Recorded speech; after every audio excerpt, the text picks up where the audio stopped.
grants him the flowers and makes him all her joy, and now they never meet in grove or green, by fountain clear or spangled starlight sheen, but they do swear that all the elves for fear creep into acorn cups and hide them there. I thought she did quite well. Yes. There was a bit of Cockney in it. Yeah. I found it somewhat unintelligible, since I didn't get the first few words. So the first few words must be made clear, because foreigners can't pick up otherwise.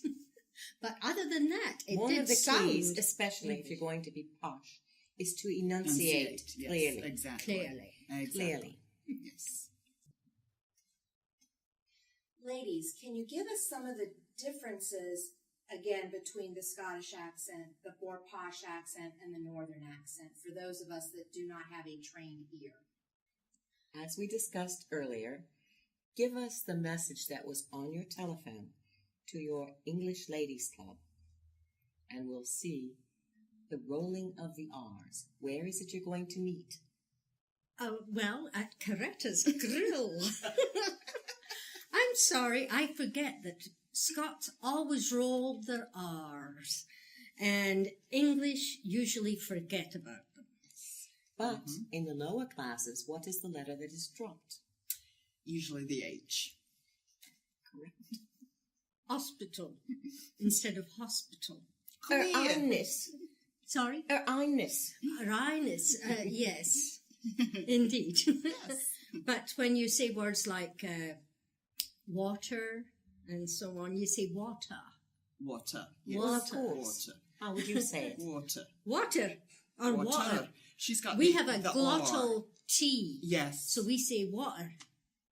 We don't say T very often in Right. Scotland. Right. But That does make it somewhat difficult to understand you at times, my dear. that's why I try to speak better when I'm talking with you. Well, I do appreciate the effort. Thank you. Ladies, there's a great deal of difference in the different classes and the speech. Can you give us some of the examples of that? I believe that Julie would be our best bet in that regard. I would say most people, particularly in the north, the northwestern areas of Britain, have, it would be equivalent to, like southern speech in America. There's a lot of slang terms that are used, a lot of slang words that are used.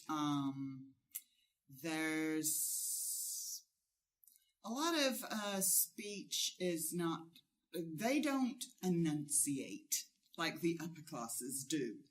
They're more, the words sometimes trip over each other. What about the Beatles, love? That is a particular accent in Liverpool, and that's a nasal tone where they always sound like they've got a cold. They talk like this all the time. Whereas when you get away from Liverpool, the people in that area don't all talk like that. You can go to different little villages in the north, and there's little accents and phrases and words that are particular to that little village or neighborhood.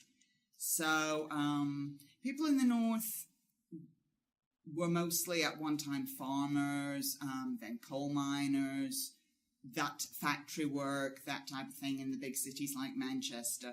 And they didn't have the benefit of college education or even high school education.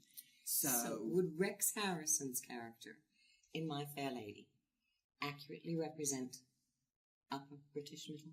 Yes, Absolutely. definitely. Yes. Definitely. Eliza Doolittle would represent what? That would be the working classes, but from a particular section of London, not representing working classes of the whole of England, because the accents change. The accents change so much all over Britain. It's incredible. If I hear someone from Scotland on television, I can say, oh, he's from Dumfries. Oh, he comes from Inverness. Because it's so easy. Because, you know, I lived in the central eastern part of Scotland, and we spoke like I'm speaking now. But those who come from the west part near Glasgow, they speak as if they came down the Clyde in a barra, and you don't know what they're saying half the time. But that's how Scots speak from Glasgow. Mm-hmm. But that's not what we're practicing right now. I shouldn't have said that. But there could be some Scottish characters in this play. Well, there's nothing to say they couldn't have come down. Because you know from those Scotland. Scots invade we everywhere. move everywhere. Yes, but you speak so much better with a high-class British accent than we do, because I can't get Helen rid of is mine. quite polite. It's the BBC, darling. Oh, BBC is a wonderful thing, and BBC America BBC, is NPR. NPR. Yes. What about the British clipped speech? I associate some of the upper class or professor types with more of the clipped, articulate words. Is that just my own misconception from movies? It probably is, to be perfectly honest. Clipped accents are everywhere. It just depends on It's the an person. affectation. Yes, they're just shown off a bit.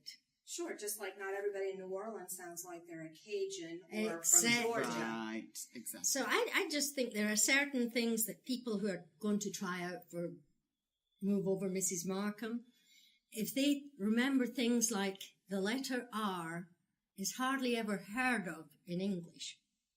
I don't know why not, because we roll them all the time, but everybody else is losing them, right? Mm-hmm.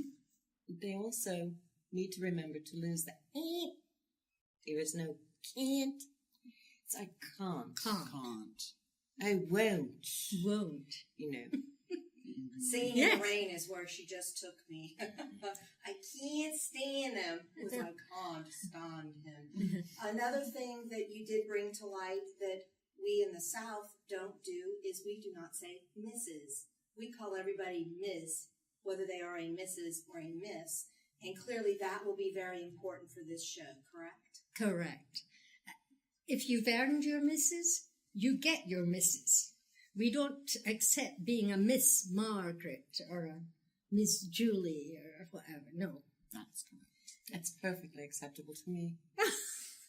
Katie has been practicing what she was taught briefly, and she is going to read the same passage. Crowns him with flowers and makes him all her joy. And now they never meet in grove or green, by fountain clear or spangled starlight sheen, but they do square that all the elves for fear creep into acorn cups and hide them there. I think that's lovely. Very good. Very good. I understood every word Yes, that time. that was I really very By did. good. George, I think she's got it.